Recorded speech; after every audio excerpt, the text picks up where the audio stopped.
Сәлеметсіздер ме? Бүгінгі сабақтың тақырыбы сайтты жариялау.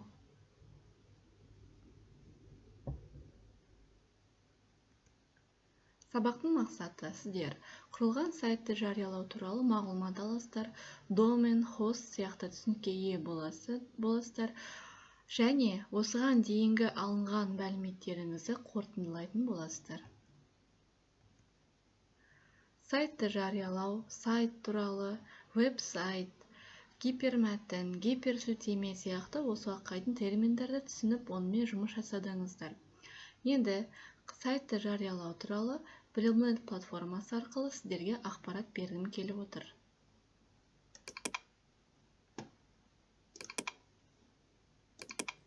Сайтты жариялау. Сайтты жасаудан кейінгі кезең оны ғаламторда жариялау. Сайтты жариялауда оны жасаудан кем түспейтін қызықты процесс. Өйткені ғаламтор желісіне орналастырылмаса, сайт болып есептелмейді.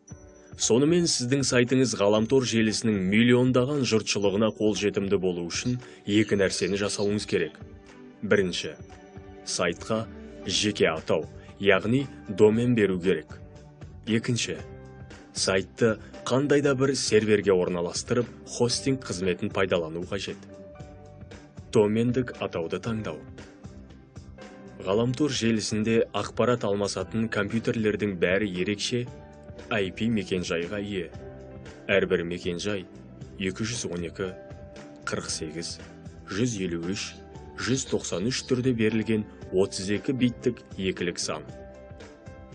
Пайдаланушы мағынасыз сандар жиынтығын есте сақтауға мәжбүр болмау үшін DNS, Domain Name Service, домендік атаулар жүйесі құрылған. Осының арқасында әрбір IP мекенжай латын символдары мен сандарынан құралған. Мысалы, сайт.kz сияқты тиянақты атауға ие болуы мүмкін. Сонымен сайтты жариялаудағы бірінші қадам доменді тіркеу. Ол үшін hoster.kz компаниясының сайтына өтеміз. Домен сатып алу операциясын жүргізу үшін алдын ала тіркелу қажет. Біз тіркелдік делік. Мәзірден тапсырыс беру батырмасын көресіз. Соны басыңыз. Бұл бөлімде сіз домен немесе хостинг сатып ала аласыз. Домендік атты рәсімдеу батырмасын басыңыз. Жоғарғы жолға сайттың атын енгіземіз. Мысалы, example сайт төменгісінен сайтымызды орналастырмақ болған домендік аймақты таңдап аламыз. KZ таңдайсыз және com содан кейін тексеру батырмасын басыңыз. Оң жақтағы тексеру нәтижесінен таңдап алынған домен бос немесе бос еместігін көрінеді. Бос болғанын таңдап аламыз. Сөйтіп төменде орналасқан батырманы басамыз.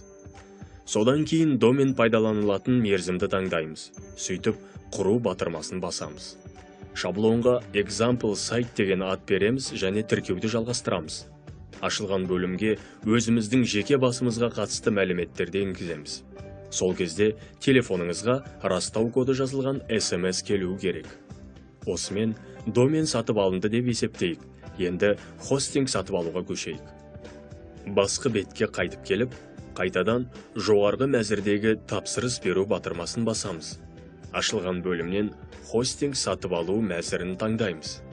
Тізімнен трафиктік жоспарды таңдаймыз. Трафиктік жоспардағы ең арзан баға халықтық соны басамыз. Бұл кестеден сіз трафиктік жоспардың әрбір түрінің бағасын көре аласыз. Сөйтіп, өзіңізге келетінін таңдайсыз.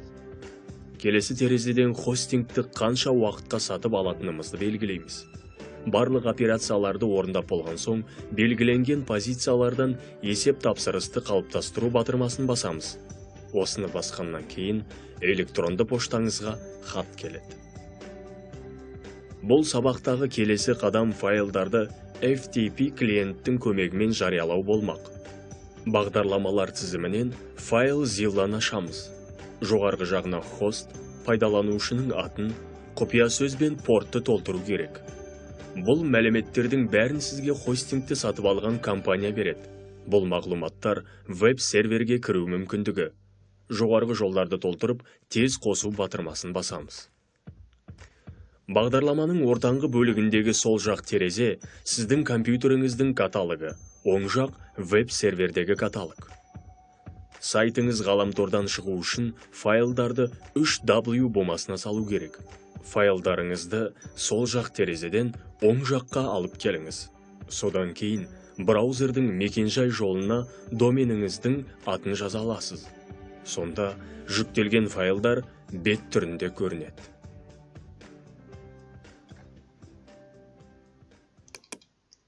Сайтты жариялау туралы толық мәлімет алды деп ойлаймын. Бұл видеода сайтты жариялаудың әрбір қадамы түсіндіріліп өтті. Мәтінге бір рет шолу жасап өтейін. Сіздер дәптерге конспект жазып алуларыңыз қажет. Домендік атауды таңдау туралы видеода көрсетілгендей доменнің түрлері, деңгейлері, домендік атаудың принциптері, атау таңдау,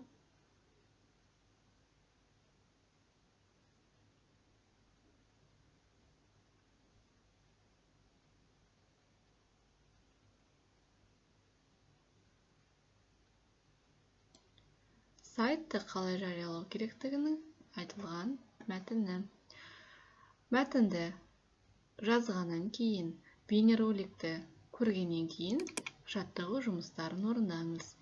Бірінші жаттығу жұмысы дұрыс нұсқаны таңдау. Келесі жаттығу дұрыс немесе бұрыс екенін анықтау. Жаттығу 3. Сәйкестендіру жаттығуы. Мұндай жаттығуларды біз алдыңғы сабақтарда орындап жүргенбіз. Бұл сіздерге таныс. Және міндетті түрде тестті орындаймыз. Тесттің мұнда дұрыс емес жауаптарын көрсетіп қойдым мен. Келесі беттерге ауысып отыру үшін сіздер бұны егер желіге қатынау қиын болатын болса, интернет яғни дұрыс жұмыс жасамайтын болса, осы оқып дәптерге жазып, дұрыс жауабын жазып көрсетуге болады. Бұл дұрыс жауап емес. Бірден айтайын. Мен келесі тесттің сұрақтарына ауысу үшін дұрыс емес жауапты көрсетіп қойдым. Мынау 3-ші сұрақ. Нұсқалардың қайсысы үшін 3-ші деңгейдегі домен болып табылады? 3-ші деңгейдегі доменді табуымыз қажет. Бұл туралы бейнероликте көрсетілді. Сайттарға қызмет ету және орналастыру бойынша қызмет көрсететін компанияларды қалай атаймыз? Файлдық менеджер дегенді мен қате белгісі тағайтып өтейін, яғни 3 нұсқаның қайсысы болуы мүмкін? Дұрысын белгілейміз. Домен нұсқаларынан мемлекеттік мекемені таңдаңыз. Қандай нұсқалар мемлекеттік мекеме болып табылатынын анықтау қажет. Тестті аяқтау. Әрине, сіздер дұрыс жауап береді деген ойдамын. Сондай-ақ, сіздердің глоссарий дәптерлеріңізге міндетті түрде сөздікті жазуымыз қажет.